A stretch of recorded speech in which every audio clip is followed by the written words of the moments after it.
जळगाव जिल्हा पोलीस दलात मोठे खांदेपालट झाले असून जिल्ह्यातील विविध पोलीस स्थानकांमध्ये 22 सहाय्यक पोलीस निरीक्षक व पोलीस निरीक्षक यांच्या नियुक्त्या करण्यात आल्या आहेत।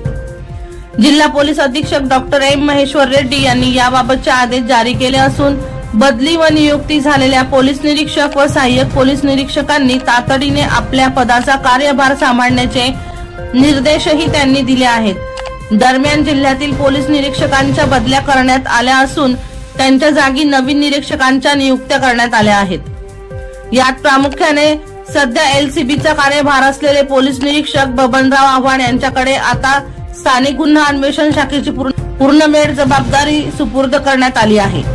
दीपक किसनराव बुधवंत हे नंदुरबार येथून पोलीस मुख्यालयातील मानव संसाधन शाखेत रुजू होणार आहे।